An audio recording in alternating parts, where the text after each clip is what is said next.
Nous sommes à New York, avant l'aube et pendant l'hiver 1966. Dans un immeuble de bureau, un homme travaille seul depuis toute la nuit. Il s'appelle Clive Baxter, l'un des plus grands spécialistes de la détection du mensonge. Expert en polygraphie, il a même formé des interrogateurs de la CIA. Depuis des années, il analyse les infimes variations électriques du corps humain pour déterminer si une personne ment ou dit la vérité. Près de lui se trouve une agave. Après l'avoir arrosée, Baxter se demande combien de temps il faut à l'eau pour remonter des racines jusqu'aux feuilles. Et pour tenter de les découvrir, il fixe sur une feuille les mêmes électrodes qu'il utilise habituellement sur ces sujets humains. L'appareil démarre et la trace commence à s'inscrire sur le papier. Puis quelque chose d'inattendu se produit. Les graphiques ressemblent étonnamment à celui qu'il observe lorsqu'un être humain ressent une émotion intense. Intrigué, Baxter imagine alors une expérience. Il se demande ce qui se passerait s'il brûlait une feuille de la plante. Mais il ne fait rien. Il ne touche pas la plante. Il se contente d'imaginer cette scène. Et selon son propre témoignage, au moment précis où l'image de fou est apparue dans mon esprit, la trace est littéralement sortie du haut de la page, et pourtant, je n'avais encore rien fait. Il ajoutera plus tard, le matin du 12 février 1966, ma vie n'a plus jamais été la même. Ces conclusions restent aujourd'hui très controversées. Beaucoup de chercheurs estiment que ces expériences ne répondent pas aux critères scientifiques modernes et n'ont jamais pu être reproduites de manière fiable. Mais pour Baxter, une question venait de naître. Et cette question allait l'accompagner pendant plus de 40 ans. Parmi ses expériences les plus célèbres, l'une ressemble presque à une enquête policière. 2 plantes sont placées dans une pièce avec 6 étudiants. L'un d'eux reçoit secrètement l'ordre de détruire l'une des 2 plantes. Personne ne sait qui est responsable et la seconde plante reste seule. Elle est en quelque sorte l'unique témoin de la scène. Baxter relie alors cette plante survivante à son polygraphe. Les étudiants reviennent un par un. Premier étudiant, aucune réaction. Deuxième étudiant, toujours rien. Troisième, quatrième, cinquième, les tracés restent calmes. Puis arrive celui qui avait détruit l'autre plante. Les signaux s'emballent instantanément, comme si la plante reconnaissait celui qu'il appelle les meurtriers. Pour expliquer ce phénomène, il invente les concepts de perception primaire. L'idée que la perception pourrait exister chez tous les êtres vivants, même sans cerveau.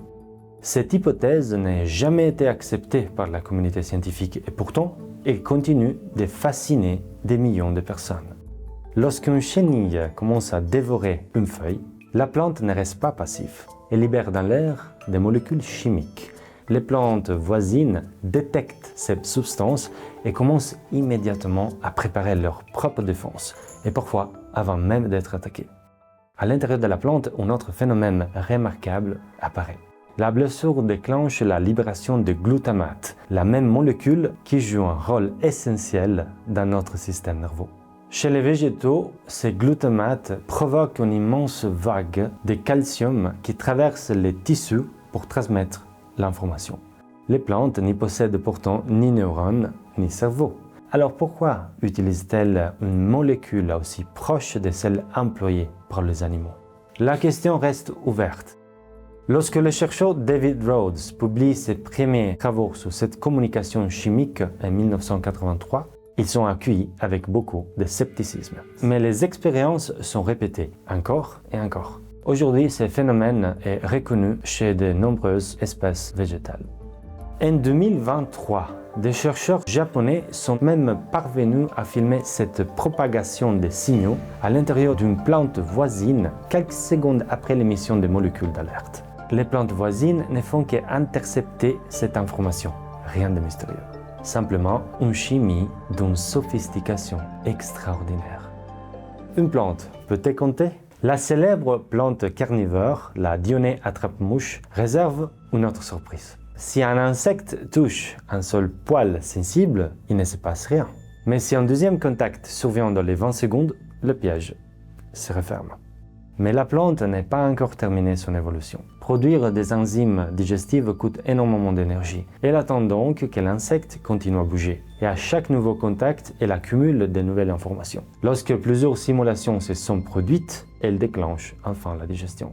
Autrement dit, elle semble effectuer en forme de comptage, sans cerveau et sans neurones. En 2023, une étude a montré que des plantes stressées émettaient des sons ultrasoniques. Ces sons sont inaudibles pour l'oreille humaine, mais ils peuvent être enregistrés à plusieurs mètres de distance. Une plante qui manque d'eau produit parfois plusieurs dizaines de claquements par heure. Une plante en bonne santé reste presque silencieuse. Et grâce à l'intelligence artificielle, les chercheurs sont même capables d'identifier uniquement à partir de ces sons si une plante souffre de sécheresse ou vient d'être coupée.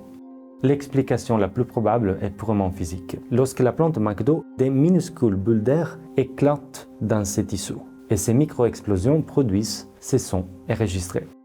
La chercheuse Monica Gagliano travaillait sur la Mimosa pudica, une plante dont les feuilles se replient lorsqu'on les touche. Elle laisse tomber les plantes à plusieurs reprises sur un coussin. Les premières fois, les feuilles se ferment immédiatement, puis progressivement, elles cessent de réagir, comme si la plante avait compris que cette chute ne représentait aucun danger. Les plantes communiquent, elles échangent des informations chimiques et certaines semblent compter. Certaines expériences suggèrent même l'existence d'une forme de mémoire. Mais tout cela signifie-t-il qu'elles pensent ? Pour une grande partie des scientifiques, ces comportements ne prouvent absolument pas l'existence d'une conscience, mais ils témoignent simplement d'une extraordinaire complexité biologique. D'autres estiment, au contraire, que notre définition d'intelligence est peut-être trop limitée et qu'il existe d'autres façons pour les vivants de traiter l'information.